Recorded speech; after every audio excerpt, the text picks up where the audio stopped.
I now am pleased to welcome to the podium Seattle Forum member Steve Crandall, who, as you just saw, is celebrating his 11th year anniversary this month, to introduce our main program for today. Steve, if you please. Thank you. Rick Steves is a popular TV host, a best-selling guidebook author, and an outspoken activist who encourages Americans to broaden their perspectives through travel. But above all else, Rick considers himself a teacher. He taught his first travel class at his college campus in the mid-1970s, and now, more than 40 years later, he still measures his success not by dollars earned, but by trips impacted. Rick is the founder and owner of Rick Steves Europe, a travel business with a tour program that brings more than 30,000 people to Europe annually. Each year, the company contributes to a portfolio of climate-smart nonprofits, essentially paying a self-imposed carbon tax. He also works closely with several advocacy groups and has been instrumental in the legalization of marijuana in states across the US. Rick spends about 4 months a year in Europe researching guidebooks, fine-tuning his tour program, filming his TV shows, and making new discoveries for travelers. To recharge, he plays piano, relaxes at his family cabin in the Cascade Mountains, and spends time with his son Andy and his daughter Jackie. He lives and works in his hometown of Edmonds. He's a local boy, where his office window overlooks his old junior high school. I've personally had the privilege of taking 2 Rick Steves tours, the best of Eastern Europe in 15 days and Paris and the heart of France in 11 days. Both are among my most memorable travel experiences. Ask me about staying overnight in Mont Saint-Michel during a high tide. It was truly magical. These days, I've been joining Rick for some virtual travel with Rick's live Monday night travel party.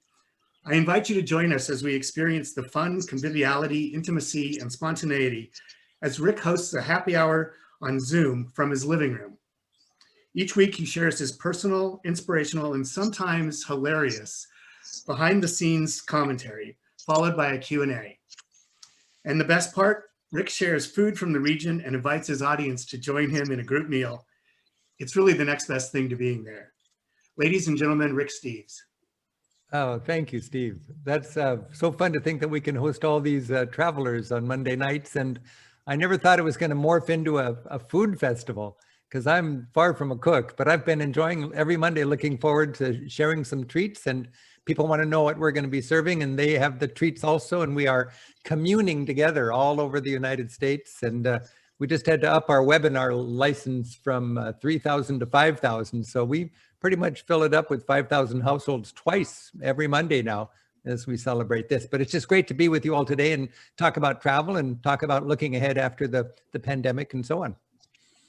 Well, Rick, it's really a treat to have you here. And just looking in the chat, you have so many fans. And I'm going to promise you, fellow Rotarians, you'll have ample time to pose your questions to Rick at the end. Rick, to set things up, you suggested I take a look at a video. This is a perfect video that really says who you are. So Caroline, if you play that video, let's take a look. By traveling thoughtfully, we connect. Even for those of us who can only travel as a state of mind, travel can result in a deeper connection. Travel connects us face to face with reality. It's not virtual. It's not through a viewfinder.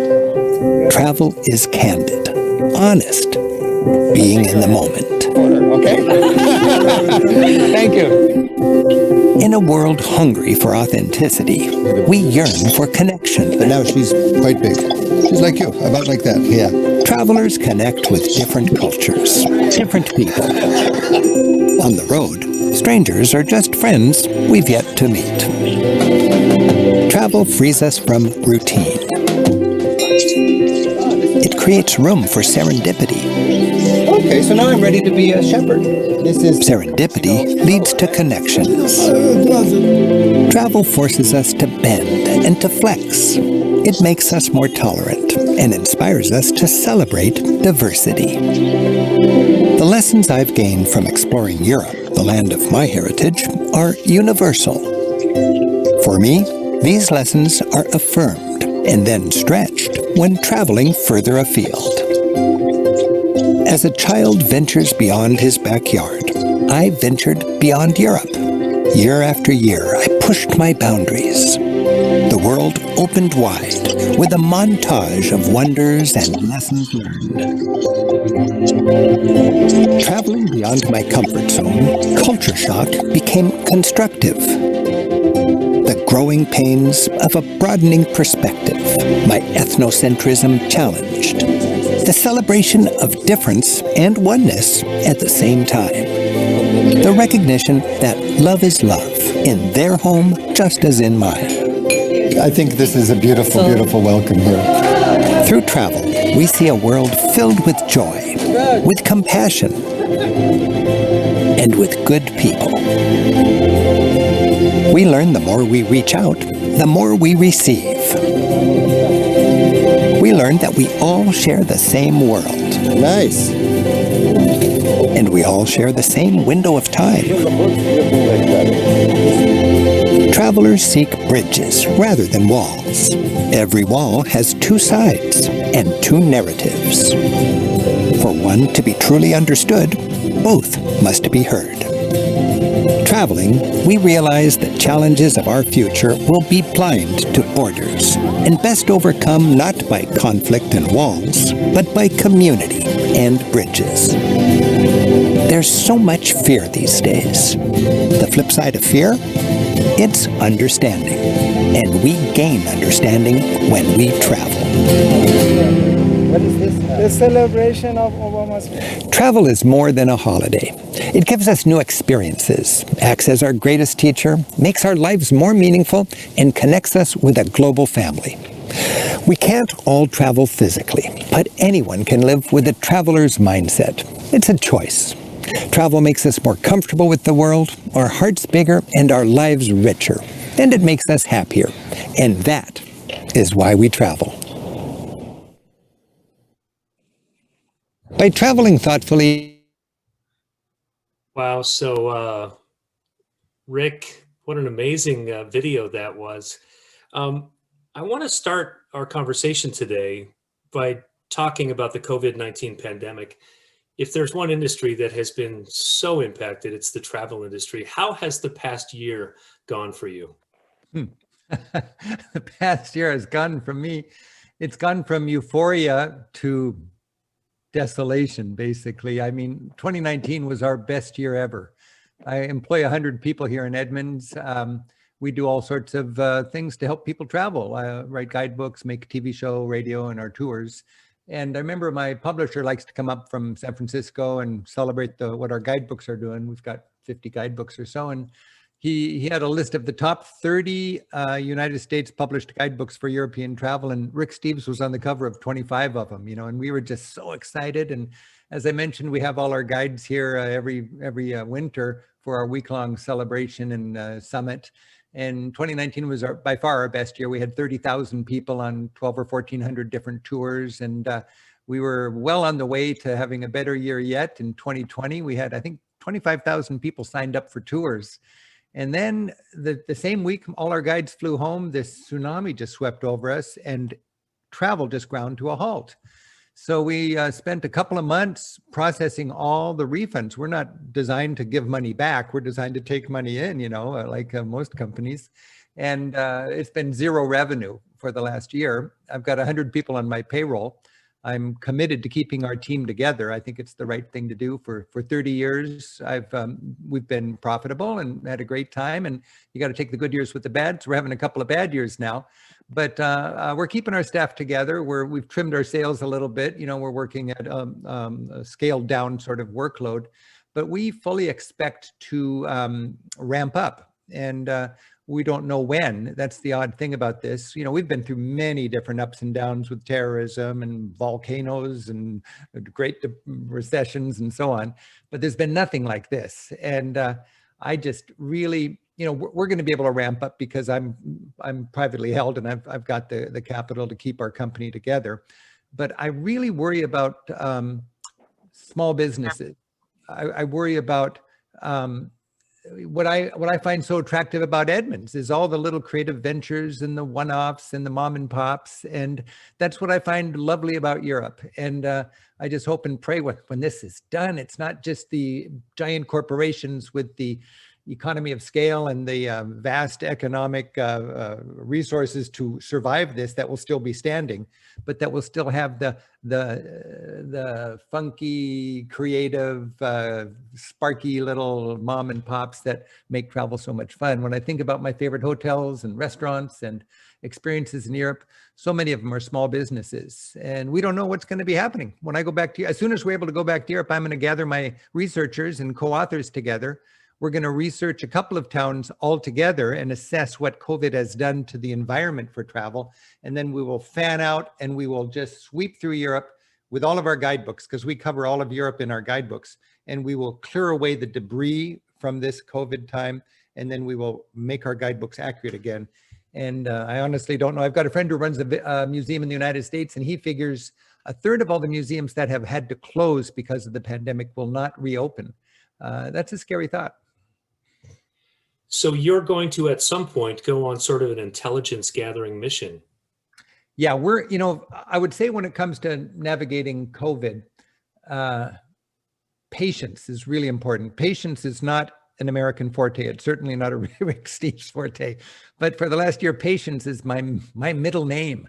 And I've told we've got 15,000 people whose names are on our wait list for the tours. As soon as we can go again, they're chomping at the bit to jump back on the buses. I got 100 guides in Europe that aren't even on my staff. They're freelancers, but I provide the lion's share of their employment through our tours. And they're all just so excited to get going again. But I really need to be conservative and patient, because I don't want to take a group of Americans over to Amsterdam and eat in some bubble so we don't get anybody's germs. For me, social distancing and Rick Steves' travel have nothing to do with each other. My idea of Europe is crowding into the piazzas in Rome and doing the passeggiata, licking your ice cream cone down those pedestrian boulevards with lots of people. It's having your cheeks kissed in Paris. It's going to a pub in Ireland where people clink glasses and they really believe that strangers are just friends who've yet to meet. That's the pithy wonder of travel. And we're going to have it, but we're going to just have to wait a little bit. It'll be incremental. But we're guessing now, we're hoping to do tours in the fall of 2021. Realistically, that might not happen, but I'm pretty confident we'll be back to a normalcy where we can do our tours in the spring of 2022. And if that's the case, what I want to do is some fun winter tours that we normally wouldn't do, just at a no profit kind of price, just to get our guides going again and see if, like the Tin Man on the Wizard of Oz, see if all the joints are still working. And then we'll just decide to celebrate we're back. And then I think, God willing, we'll all ramp up. But between now and then, something far more important than my bottom line and people's travel dreams is just making sure we look out for each other in our communities and take care of each other. Yeah, so true. Rick, how come when most of us travel, we get really stressed out? We overplan our itineraries. We race from tourist destination to tourist destination, and we come home exhausted and kind of frustrated that it wasn't better. That is the most interesting question, Mark, because Steve and I think Janice were just talking earlier about our Monday night travels. And I have probably 500 questions that I can't answer that on the Q&A from the chat for each event. And I read them late Monday night, and so many people's concerns are they're overthinking it. They're too nervous. They're way too complicated. What if my immersion heater doesn't fit into the plug, or who knows what? There's these wacky anxieties that you got to get over. And I remember way back in the 70s when I was teaching at the UW Experimental College, before every class, I would pass around a piece of paper and I would just survey everybody. I'd say, write down your major fears and apprehensions before your trip, and let's deal with those apprehensions. And one thing I work with my guides when we're all in town is to realize that we need to target anxieties. Why are people anxious? What's causing people to be anxious? Because you shouldn't be anxious in your travels. You can set yourself up for travel that's less anxious, but you got to be, it's like if you go skiing, you got to enjoy the moguls. You got to bend your knees. If you got stiff knees, those moguls are the enemy. If you know how to bend your knees, that's part of the fun of skiing. And that's the same thing when we travel. So you pack light, you're nimble. I like to tell people, if it's not to your liking, change your liking. Where did I get that? From taking tour groups for 25 years to the same scenario in a hill town in Italy, staying in a youth hostel, eating with all the backpackers. Some people are not having a good time, and then the next group, everybody's having a good time. It's the same experience. It's the attitude they bring to it. So, you know, there's a lot of that is up to you to have a good time in your travels and to look forward to getting out of your comfort zone. Look forward to being bewildered. I've never been so bewildered as when I was traveling on my own in Japan. It's a bewildering place. And I found myself just laughing at myself and rolling with the punches. And it's one of my favorite places to travel. Wow. So, you know, I read that you, as a 14-year-old, went to Europe. Your dad owned a music store in Edmonds and tuning pianos and things like that. You wanted to go to see the factory in Europe. Yeah. And that really set up your lifetime love. I read that you actually met a man who witnessed the assassination of Archduke Ferdinand at 14 years old. Oh, you know, I remember that vividly to this day. First of all, my dad was a piano tuner and then a piano technician, and then he started importing these fine pianos from Europe. And I remember when I was 14 years old, I came home from school and my dad said, son, we're going to Europe to see the piano factories.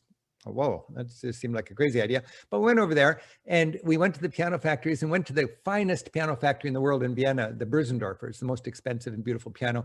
They don't produce it on a conveyor belt. They birth each piano in a cell in a former monastery, okay? And the wood is aged and the felt is beautifully voiced, and every piano has its own personality. And my dad knew the musical personality of his customer here in Seattle.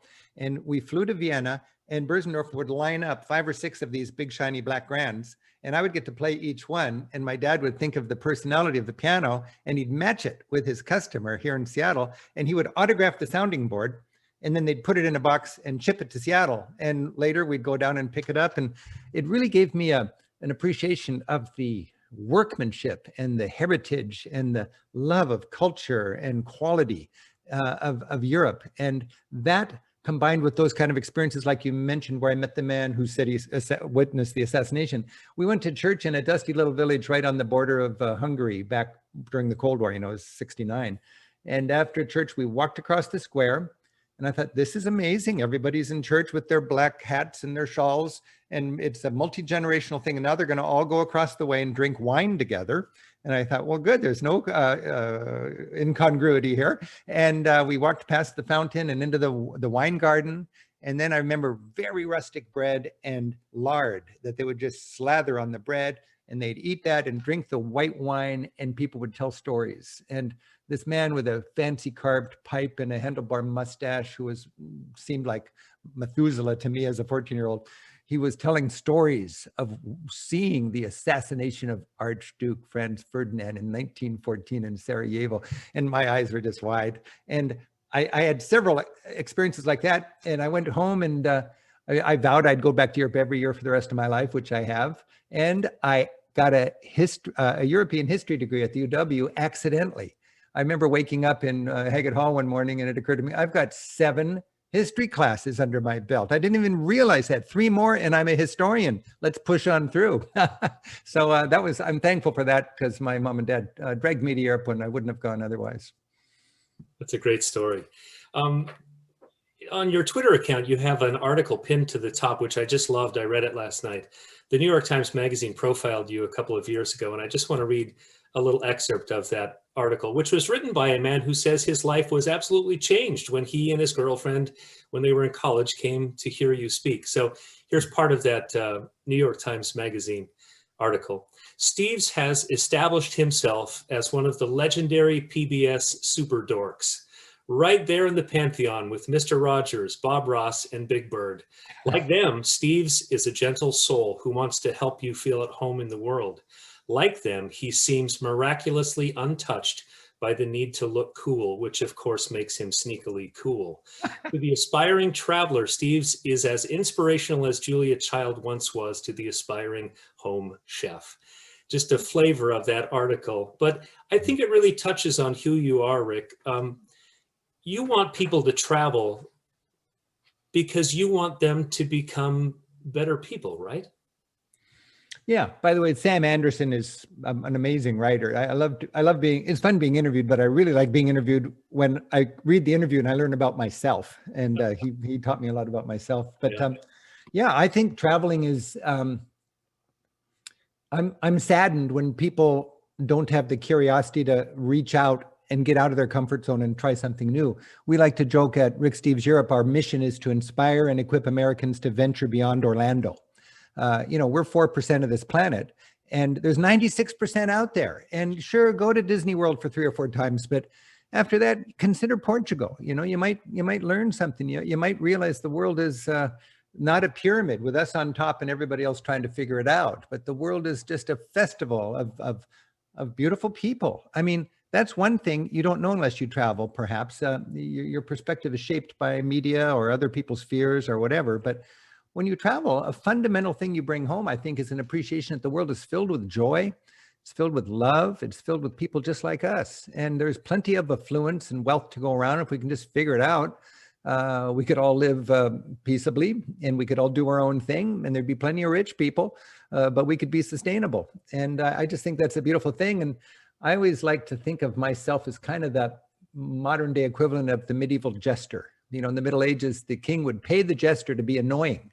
His job was to go out into the barrio and hang out with the people and hear their jokes and what they're complaining about, and then come back into the safety of the castle and tell the king what they're thinking out there. And as travelers, we can do the same thing. We can come home and challenge our friends to be less afraid of the rest of the world. I mean, I am convinced in this whole COVID time that the challenges that will confront us as a society in the future are new kind of challenges. They'll be blind to borders. They'll be impervious to conventional weaponry. And we're going to need to embrace science. We're going to need to work with other nations. We're going to need to realize that it can't be win-lose anymore. It's got to be win-win. If we whoop the problem here and it's still raging south of the border, it'll just blow right into us again. So this is a new age. And a good first step on that is traveling. So we have an empathy for the other 96% of humanity. And as a travel writer, I've got this wonderful niche. I'm really thankful that I just love my work because I've got this endlessly challenging and rewarding and fun, mission to learn what's out there. And with my gig in public television, I can make TV shows that don't need to please advertisers. I can make TV shows that just challenge people to embrace life with a special vigor and to be curious and smart about problems where we're all steep on the learning curve. So if I think that, hey, the Reformation's important and the 500th anniversary only comes along twice a millennium, and it's 2017, I'm going to go to Germany and learn about the Martin Luther and tell everybody in an hour what that's all about. So I got to do that. I think we have a lopsided view of the Holy Land because we learn more about Israel than Palestine. I'm not in favor of one or the other. I just would love for them to figure it out. And I took advantage of my platform to go to the Holy Land and bring home a dual narrative report on what's going on in the Holy Land. I got to go to Iran, and I got to be what a lot of people call the Jane Fonda mouthpiece of the enemy, and to learn about 70 million Iranians and why do they elect a guy like Ahmadinejad? It would be good to know, and it's just a fun thing to go travel and bring it home. And my most recent adventure last year was releasing our 1 hour special on hunger and the practical importance of American aid. You can believe in American aid to desperately poor people outside of our country because you really do believe in the golden rule and loving your neighbor, or you can do it just because you want the world to be safer and more stable for your children. Either way, it's okay. It's a practical investment when we fight hunger south of the border, and 10% of humanity is trying to live on $2 a day, and it's just not right, and we can fix it easily. I have an opportunity as a travel writer to go to Ethiopia and Guatemala and put together a show, bring it home, and then all over the United States, now people are watching my show called Hunger and Hope, Lessons Learned in Ethiopia and Guatemala. So it's just, for me, I'm just a tour guide. I got my niche, and it's fun to share it. Rick, is there a moment in all of your travels that is really special to you? A moment is, just a really profound moment that felt, I don't know, spiritual, that felt like, wow, this is why I'm here. Well, I tackled that same question, Mark, we saw 3.5 minutes of a 30-minute show just when we started our interview here. And that's called Why We Travel. And we produced that this year, in part because we couldn't go to Europe and shoot in Poland and Iceland like we wanted to. And it is, I'm so proud of that show, and it just celebrates the value of travel. And by the way, you can watch any of my shows anytime for free if you just go to ricksteves.com and you go to the TV section. You can see the Reformation show, you can see the Guatemala show, you can go to Iran, and you can see the Why We Travel show. But I've had these eureka moments that I'm so thankful for. And as a travel writer, you always have your little Moleskine book and you're writing down notes as they flutter by. I always feel it's like netting little butterflies of ideas, you know. And even as a kid, I had some very beautiful moments. I remember, I guess the kind of spiritual thing might have been, I was with my parents in the big park in Oslo behind the palace, Frogner Park. Those of you who have been to Oslo probably know the park. And I was a 14-year-old kid, and my parents didn't have a lot of money, and they were really compromising their trip of a lifetime by bringing me along. And I was in this park, and the park was filled with parents loving their kids as much as my parents were loving me. And I remember looking up at my parents saying, this is just like not logical. You're loving me so endlessly. And then I looked out and the park was speckled like a Monet painting with other parents loving their kids who I didn't even know. And I thought, wow, this world is home to literally billions of equally precious children of God. And it's a beautiful thing to get out there and get to know the neighbors. On that same trip, 1969, I was on the carpet in front of the TV with my cousins in Bergen, watching Neil Armstrong walk on the moon, first human on the moon. And I got to listen to the newscast in Norwegian. En lite skritt for mennesketen and a giant leap for mankind. And it occurred to me, just as a goofy little 14-year-old, my friends back home are all waving American flags, you know, yay, America. But I was fortunate to be on the other hemisphere, mindful, learning that all of humankind was celebrating this. This is more than an American triumph. This was a human triumph. And it's just little notions like that that might never occur to somebody who's never had the opportunity to travel that gave me my mission. And these days, I find there's more fear than ever in our society. And I really, whatever happened to this embrace of the idea that we have nothing to fear but fear itself? It is so pertinent right now. I mean, of course, we got COVID to be concerned about and fear. I'm not questioning that. But when times are good, when we get out of this, it's high time we stop saying have a safe trip. Let's go back to bon voyage. I mean, when I was a kid, it was bon voyage. And when people tell me you have a safe trip, I'm inclined to say, well, you have a safe stay at home, you know, because where I'm going is safer statistically than when you're staying. And I want to reach out and get to know the world. I really think that fear is for people who don't get out very much. Yeah. And the flip side of fear is understanding. And when we travel, we gain understanding. And what's not to like about that? Well, I feel like we could talk for hours and it wouldn't get boring, Rick. I want to go to some of our members' questions. This is from President Jeff. Rick, how has or will Brexit impact your travel business apart from the pandemic impact? Any observations to share on that topic? Well, we don't know exactly. I've just heard that Germany is wanting to play hardball with Britain, so they're going to put a value-added tax on tourism, and that'll get back at Britain, but it might spill over onto us, and we may very well have to factor a value-added tax, which can be 15 or 20% in on our touring from the United States to Germany because of that. I don't understand all that stuff, but there's this inefficiency that's going to be the spillover consequence of Britain coming out of the EU.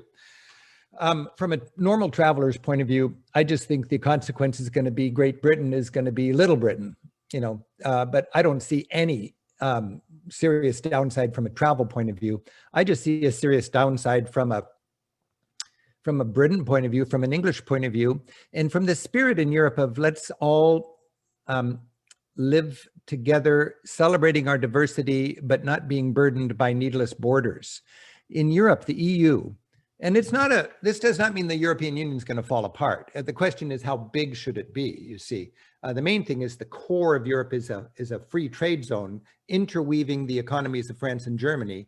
And it's efficient so they can communicate, they can compete with other big free trade zones like the United States and China and India. But also it weaves together the two main economies, I think, making it much less likely there'll be a serious war in Europe. But to give you an idea of Europe's commitment to this international travel and people working and living together and learning about each other, Europe has this well-funded program, well-funded even in difficult times, called the Erasmus program, where they subsidize or pay for students and teachers to work and study in other countries. And that way, everybody understands each other and celebrates each other. It's not threatened by each other. They're still proudly German or Portuguese or Greek, but they live and work together. I was at a student fraternity house in Portugal, in Coimbra. And I thought I would have nothing but Portuguese kids to drink beer with in the frat house there. And I realized, no, this is a celebration of Europe here. There was a lot of Portuguese, but there were students from all over the EU, thanks to that Erasmus program. Another question, this from Patricia. Rick, what inspired you to do your show on Iran? We went to Iran. Well, basically, we were about to go to war with Iran, and we had just gone to war with Iraq. And I don't think Americans understand the human consequence of war in a country far away. And I just think it's good style for a country to know people before they bomb them. You know, you should understand who you're going to kill. And not that we don't need to kill people occasionally, you know, but for every bomb that falls and every bullet that flies, as a taxpayer, my name's on it. And I think we should take some responsibility for that. And in that spirit of the medieval jester and afflicting comfortable people who find it just better not to understand that issue, I wanted to go to Iran and humanize that amazing society. I didn't know much about it. Everything I knew about it is probably everything most of you know about it. We learned from Ted Koppel during the Iran hostage crisis. And that was just a media circus designed to, well, it was just not a way to understand a society properly. And I wanted to go there and learn. And I took my crew with me, and it was a beautiful experience. And our show today is just as, it feels just as fresh as the day we made it a decade ago. But it was a great opportunity to go there. I'd love to go again.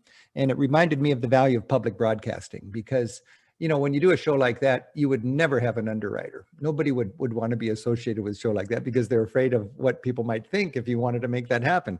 But it's a reality. There's 70 million people in Iran. They're proud, they've got a spine, and they have lived with centuries and centuries of incursions from the West. We have our baggage, 9/11, and we do things that we're not proud of because of 9/11, and we're okay with it because we got hit and we're not going to let that happen again. You know, well, Iran has had incursions from the West that we're part of, and we need to be empathetic. We need to understand that, just like people want us to understand our 9/11 baggage.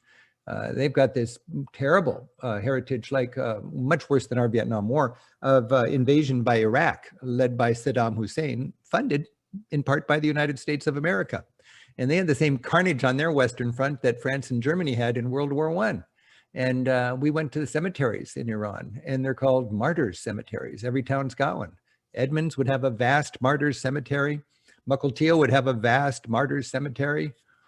Everett would have a vast martyrs cemetery.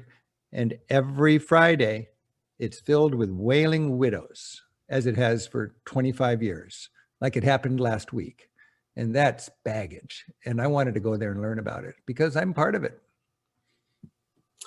Jan asks, Rick, if you had to choose one place you've been that was the most surprising and interesting, where would that be?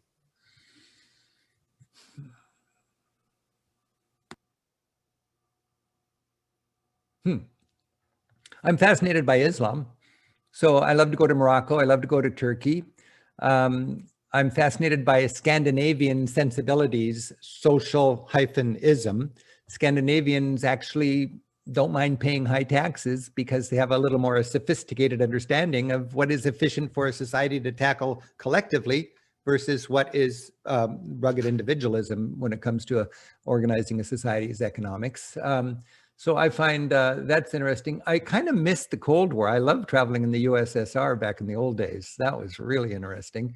My My son lives in Colombia, just down in Colombia, in South America, learning about that whole different slice of the world, reminding me I'm pretty much focused on Europe. I would love to travel more, different places. I guess I'd say my favorite country is India. India really rearranges my cultural furniture. It wallops my ethnocentrism and my self-assuredness. I thought I knew what pain and love and music and time was all about. And you go to India and 1 billion people see it differently than we do. And that's really humbling, because I really feel like I want to know what's the truth, and I want to embrace that. And then you go to India and you realize there's more than one way to explain that. And I found that endlessly entertaining. And along with India, you've got Sri Lanka and Nepal. That's a real fascinating part of the world to explore. But it's hard for me to answer that in a single word. Yeah. Touching on Central South America, Bob Alexander asks, are you going to add Central and South America to your inventory of countries to tour? I'd have to change all my business cards if I did, because we're called Rick Steves Europe. I get away with going little tangents from a political point of view. Okay, we're going to Egypt, or we're going to Holy Land, or we're going to Iran. I was just in Ethiopia. But no, my beat is Europe. My favorite places to travel may be beyond Europe, but I just want to really be the best, and I want to market so I can have good business. Europe is the best market. It's my personal heritage. I'm well connected in Europe. I remember when Bill Clinton was running for president, he had this thing called Friends of Bob, or Friends of Bill. Everybody in the whole country knew Bill because he was this very active and what's that word? Gregarious? Friendly. Gregarious, yeah. Gregarious, that's it. So he had this whole network of friends. Well, I've developed over 30 years a network of friends in Europe. So anywhere I go in Europe, I've got great hoteliers, great restaurateurs, great local guides to help me out and do a good job. And I just really want to stay focused on Europe. So I'm not going to realize, oh, trending is Costa Rica, let's do tours there. You know, we have a beautiful market. And if I had 10 days for a holiday and somebody gave me an all expenses paid trip to Fiji with a luxurious resort hotel, I would think, oh, I'd love to do that. But I really got to get back to Spain and update my Sevilla and Granada and Cordoba chapters. And I would go there and do that. So I'm a little bit of an odd duck, but you know, I just really enjoy going over there, making mistakes, taking careful notes, and then organizing that information, bringing it home and sharing it with people. It's very gratifying. And I've got technology now beyond my wildest dreams to amplify my teaching. You know, we've got ages ago, some of you might remember my book, Mona Winks. It was self-guided tours to Europe's 20 most exhausting and frightening cultural obligations, you know, a guided walk through the Uffizi Gallery or through the Louvre or through the Prado. And what we've done now is we've retired that book. What we've turned all of those self-guided tours into audio tours. And we've made an app. And we've got the top 60 walks in museums and cathedrals in Europe with a self-guided tour. And you just stick me in your ear and you're right there in the Pantheon. And it's just like I'm whispering in your ear everything I know about it. Carefully designed tours. They work really great. And tens of thousands of people are using them every day and in normal times. And we offer it just for free. And we do a lot of stuff because of, you know, the technology that we have and our passion for amplifying information, just to offer that for free. And we make our money when people take our tours. And I sure appreciate that. Johnny has an interesting question. Rick, at what point did you realize that you could make a living traveling? Was this an organic or intentional? I'm sorry, was this an intentional goal or did it evolve organically? I didn't have any. I was a piano teacher and I wanted to be I love teaching piano. I had 50 students here in Edmonds. My girlfriend was a piano teacher. We both had beautiful German grand pianos. We were going to nuzzle them together. You know how grand pianos can kind of fit together and live happily ever after. And every summer I'd go to Europe. It'd be great. Be a much simpler life than I have right now. But I decided in 1980 to write a guidebook called Europe Through the Back Door. And I had to make a choice. And I turned my recital hall here in Edmonds into a travel lecture hall, basically. And that's what we have now. We have our resource center here and it still has a lecture hall in it. I remember, if you want to know the moment, I didn't aspire to do this. It's just, I've had such fun just teaching my heart out, and I'm passionate about that. And it gives me excuse to go back to Europe every year for 100 days and update my material. And I've got 100 people now to work with me, and technology beyond our wildest dreams to amplify all those ideas. Okay, I finally found it. It started really with the experimental college. And I remember I took a class.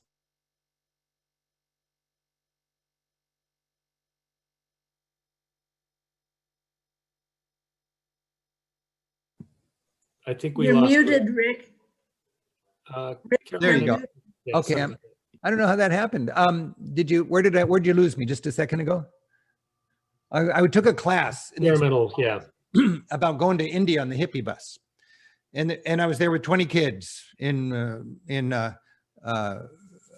of the buildings right there on the quad. And he was ill. He didn't care about us. He had the information. There was no guidebook to go to India on the bus from Istanbul to Kathmandu. He knew how to do it. And 20 of us were there wanting to do this trip, and he just didn't respect our needs. And it was a waste of time and a lost opportunity. And I thought, travel information is really important. So I thought, I go to Europe and I make mistakes and I learn from them, and other people could learn from my mistakes rather than their own and have a better trip. I'm going to offer a class. So I offered the class just on a lark, 6 Wednesdays in a row, $8. And I offered it in experimental college. I thought 20 kids from the dorm would sign up. 100 of their parents signed it up. And I hadn't even written the class yet. But I remember walking from Haggett Hall to the building where I was going to teach the class. And I thought, I'm going to have 100 people here. They're probably all going to have $10 and $20 bills. It's $8. So I went there with $102 bills. And I came home with the equivalent of $110 bills. And I'm just a kid in the dorm. And I thought, I just paid for my trip. Just right there. I could show slides and tell stories about Europe and make a living out of this. So that started that. And then I started taking little bus tours around Europe just to be able to extend my stay. Our first tours were minibus tours, and we had no itinerary. Every night we'd get out the map and debate where we're going to go the next day. I didn't have reservations. We'd come into town. I'd say, everybody fan out, and we'll meet back here in half an hour and see what the best room deals are we found. And then we'll sleep at that place. And I developed a sense of what really turns people on, and how many Madonnas and children can a mortal tourist see before they wouldn't cross the street for a Raphael. And that was sort of the basis of Europe through the back door. Well, Rick, I wish we could continue our conversation. Rick has agreed to hop into the chat and answer a few of your questions there. ricksteves.com is where we go to get all the rest of the info. Yeah. And, it's so fun to just be with you today for a little while. I'd like to thank you all for the work that you guys do. I work a little bit with the Edmonds Rotary here, and I know you've got a wonderful mission, and we're in sync in so many ways. And if you'd like to join us in any way, as Mark just said, you can learn about it all at ricksteves.com. So happy travels.